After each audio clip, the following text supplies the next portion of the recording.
ready, go, go, go.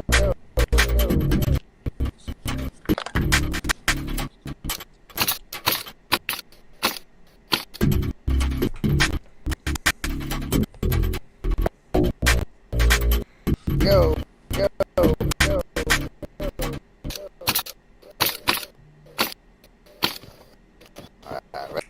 Ready, go. Podcast. I'm your host, Sam the Roof Guy, and with me today on my special guest, the one and only Branden Delk. My man, how we doing today? Trying to get this podcast way back when I was in Chicago, back like in January. We started recording it and kind of messing around, and they've been able to build the whole studio out, get everything done for me. I apologize. We wanted to get live at 8 o'clock, and I was having some serious technical difficulty. Everything for me, so. You know what it is, Sam the Roof Guy here, doing Roof Guy things on this Friday night. So we had the Fred being here, my man. Tell us a little about yourself, about the company you work for, and what market you work in. So I've been in a lot more construction companies before I got my own PA, and now I'm just now rolling into my own PA licenses. I've had my Illinois for about a year now. For the most part, we do everything that has to do with, on my end at least, I do everything that's insurance side. Indiana license recently, right? Yeah, like literally 2 days ago. So Man. now I'm full rolling PA, slamming. I've got some large commercial claims that we're trying to handle. PA test. It's not an easy task, I'll tell you that. It took me 3 times to finally pass mine. So congratulations on that, man. I'm proud of you. I'm happy claiming the books that you've been working for a while, right? Right.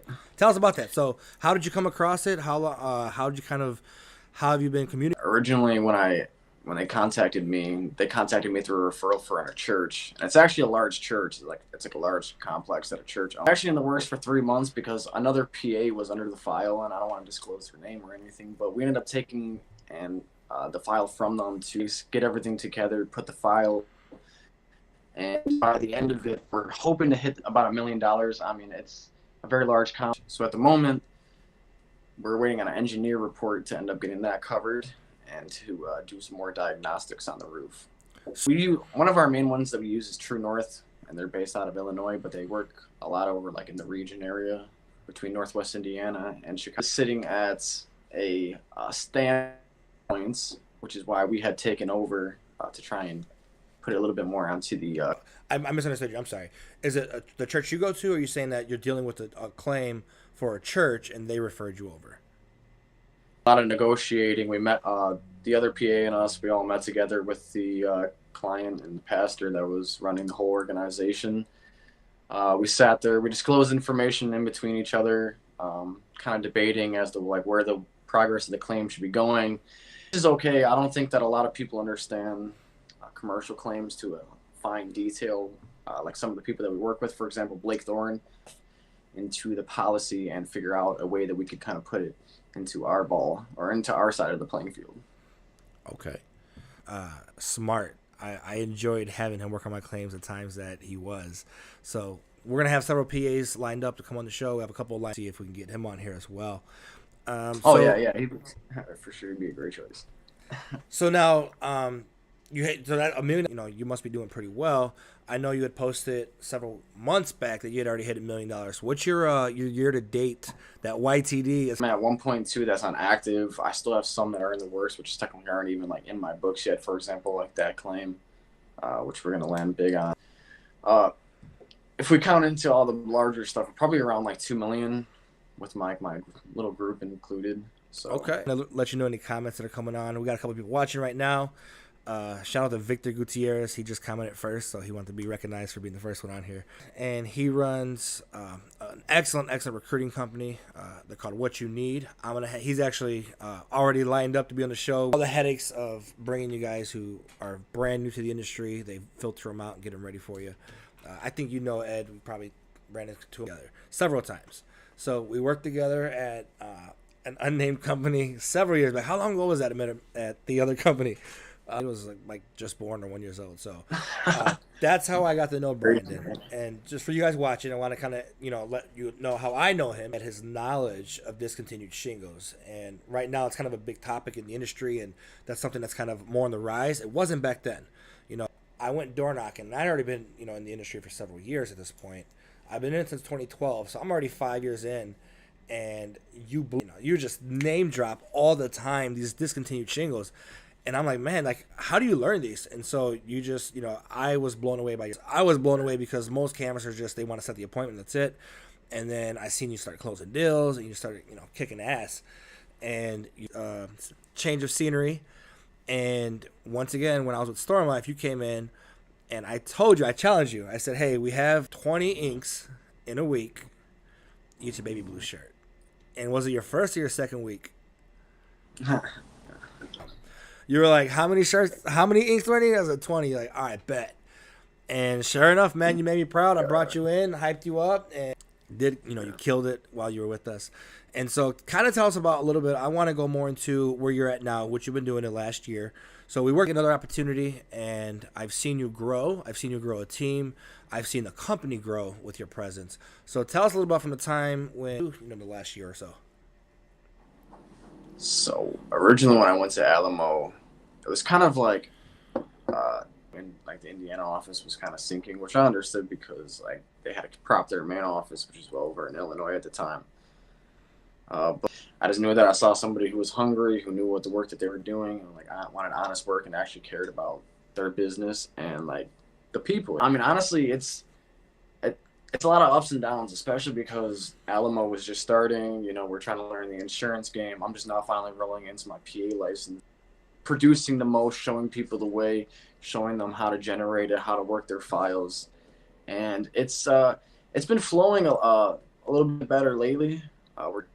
Everything's going to be smooth sailing, but what are some of the challenges you faced? So you mentioned how it was a newer market. What are some of the challenges that you have faced, and some of the things that you've used to overcome those challenges? I think a big flowing, but sometimes the overhead can generate a lot into the sales side if you got your people on a base or if you're trying to work things out. So there's always obviously the issue of finding what to pay salespeople. Other than that, in the beginning, we had just started. We still again it's a time for you to recoup, get your business organized because I'm in the Midwest, so it gets cold.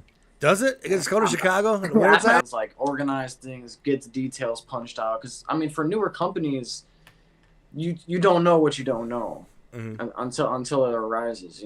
And at the moment we've been organizing the retail, and on the insurance side, it's a whole different organization. So it's crazy to do both at the same time and keep it more as a blessing, and as you use that downtime to kind of restructure some things, tweak some things you need to fix to have a better year. So this is your right last year. So you made some adjustments, kind of made some adjustments to things that needed to be done in Chicago for the brutal winter. Yeah, so PSA, one of the firms that I work with on public adjusters, they've recently announced and went public with the fact that they are merging on the hurricane end with Worldwide Adjuster. So I'll probably go on and off out there during the wintertime. I've got my daughter as well, so obviously I don't want to be gone too long. And then you don't want to bring them down there because it's all wrecked. It's rough, man. Working the hurricane last winter in Louisiana, I will say, if you can be life-changing, opens your eyes. They're helping people in a whole nother way. Typically in regular hailstorms and whatnot, you're knocking the door and you're helping them, letting them know they have hail damage and whatnot. But when you land in an airport and as you're landing, you just see tarps everywhere or disaster everywhere and no roofs or no buildings, no houses, it kind of hits you a little different. But I will say, if you're going to go work a hurricane, be very, very, very, very, very careful. It's going to take a little longer for adjusters to get out there. It's taking a little longer for them to write checks and to send them in. Typically speaking, I know some to be taken care of, and that can be a longer, slower process. But you had mentioned you're doing reports. So do you want to talk about? Yeah. So they're doing it a little bit different, and essentially, my job when I go out there would be putting down, right? So Company Cam, of course, shout out to Company Cam. We'll drop a link, drop your referral link in the comments there. For sure, Company Cam, how we do it is we organize it by our sections so that we could send in for each evaluation of each room and each elevate, keeps everything moving. Do you use them on a regular basis, like with Alamo or any of the PA work you've been doing in Chicago? Oh yeah, always. Because I don't just deal necessarily with hail and wind damage on roofs. You know, I got tree claims, fires, mitigations, and it's very important to get fine, detailed, and organized if you're really trying to maximize a claim out. The For little sure. things count. So I've noticed that you're my kind of guy to where, and that's why we get along so great. Where we always work too well together. I knew I could depend on you. I knew if I needed something, you set out goals, and I love how you're constantly posting and challenging people on Facebook, and you're posting some of the goals you set and that you hit. I think that part of sticking to that kind of relates into your work life and relates into your success in the gym. Kind of pushes over into your success. How do you start your morning? How do you attack your to-do list throughout the day? And what is your kind of your daily day-to-day look like? So usually, I mean, some people get up earlier. I get up at 7:30. I don't like to get up too early. Go out and hit the gym usually anytime between like 8 and 9 a.m. Then I'm always in the field no later, typically than 10 a.m., trying to call adjusters, running out and taking photos, going and taking ITELs, especially if it's State Farm. So not every company does that. But anyways, so I typically take care of office paperwork up until about 1 o'clock, 2 o'clock.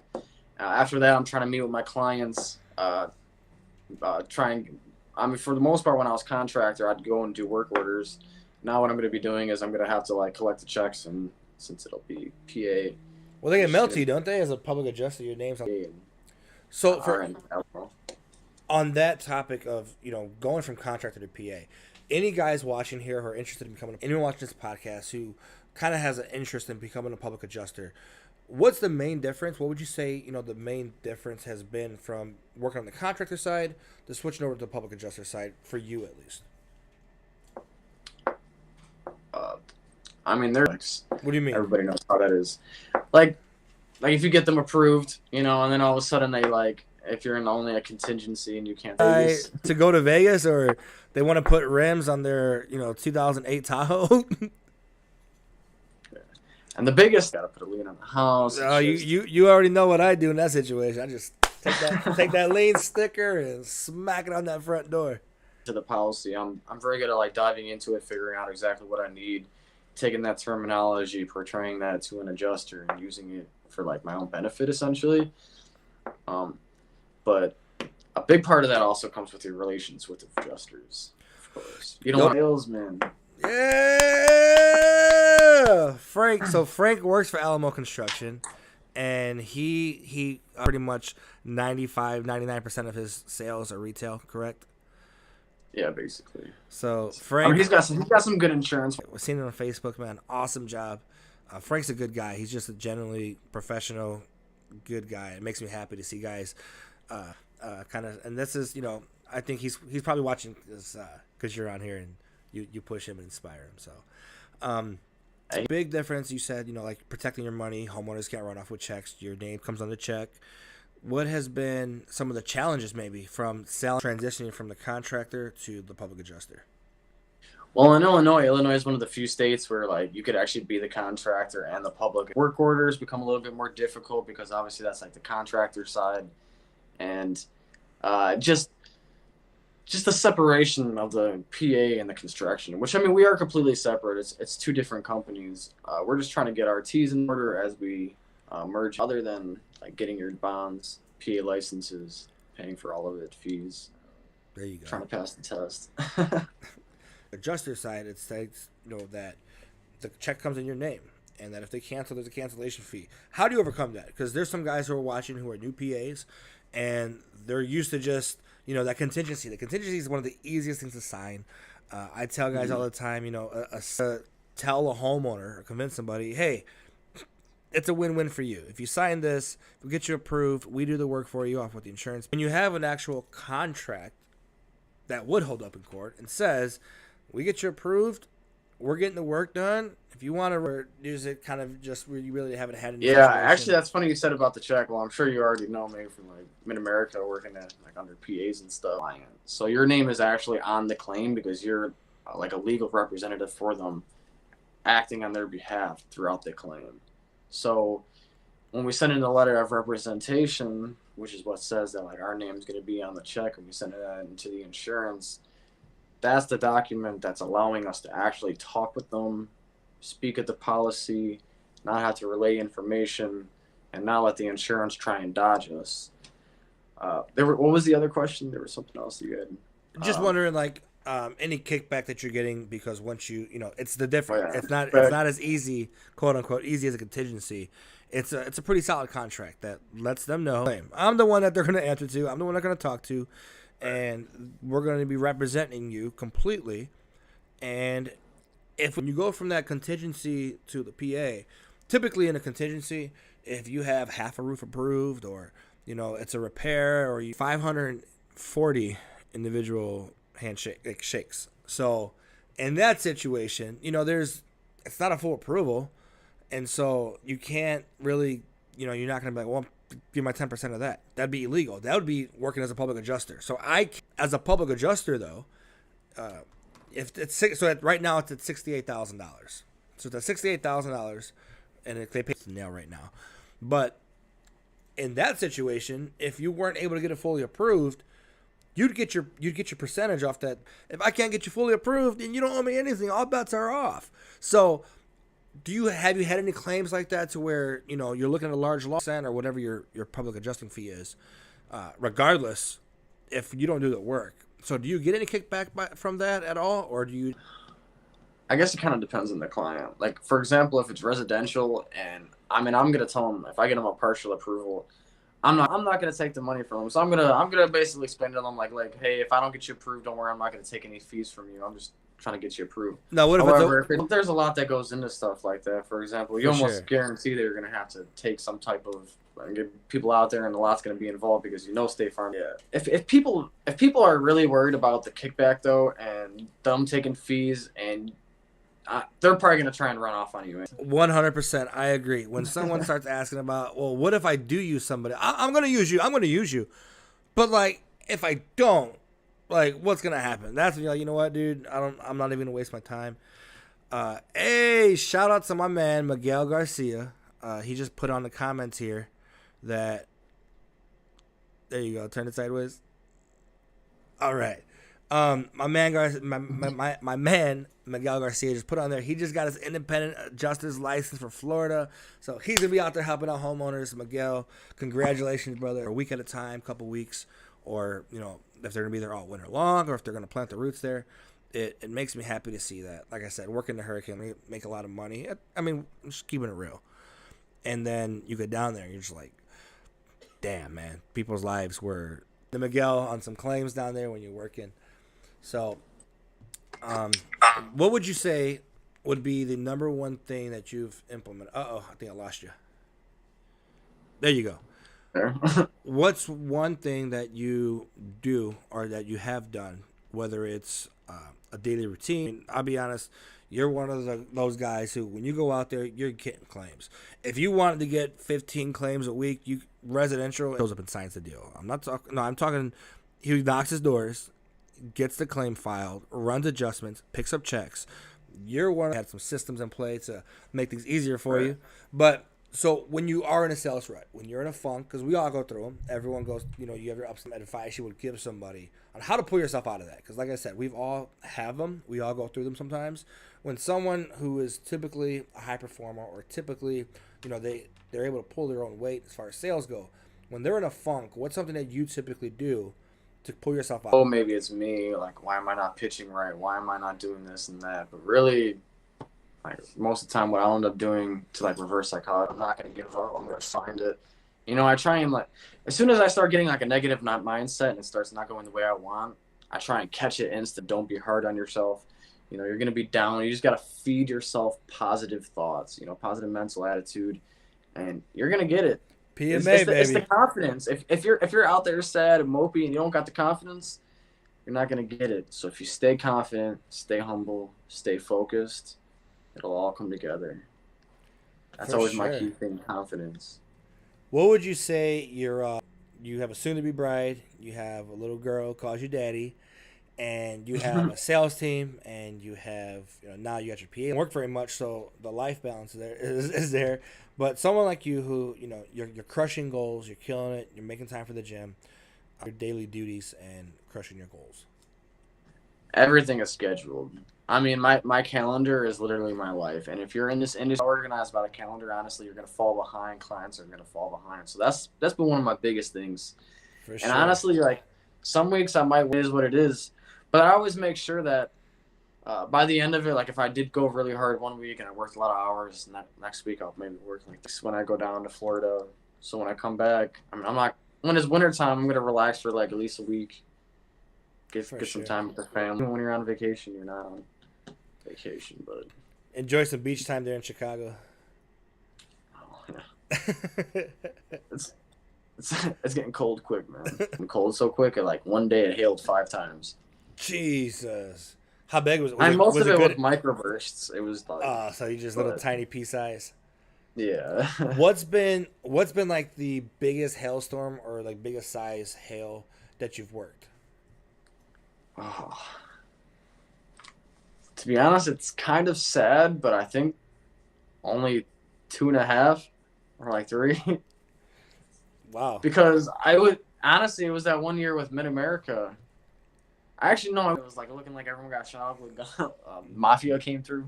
Yeah, man. It was there was like Downers Grove. Oh, do you like it when the hail's big? Like, because sometimes, especially in Chicagoland, we don't get what we call Texas hail. Like, there's a line and you look at it and there's just hail everywhere. So when they come to Chicago, I mean, we get a lot of hailstorms, but we don't really get the north suburbs, a little north of the city, Skokie area. They got hit with like that, 3.5, almost, where we get a lot of hailstorms. We'll get 3 decent storms a year, and inch and a half. And so we really don't. I feel like anything that's 2.5 inches or bigger, or even like that 2-inch mark, a couple things are wrong with it. Number one is like every over a large, area. It's like those small little pockets where you're getting at. But to me, it's almost like the an inch is barely enough to kind of, really cause any damage. I like that 1.5 inch, 1.75 inch mark, maybe 2 inches at the most. Because once you get it to where like they're breaking, you're getting windshields broken and stuff like that. Homeowners, like the Iowa storm, for example. I went out to Des Moines. Was about maybe 6 weeks ago.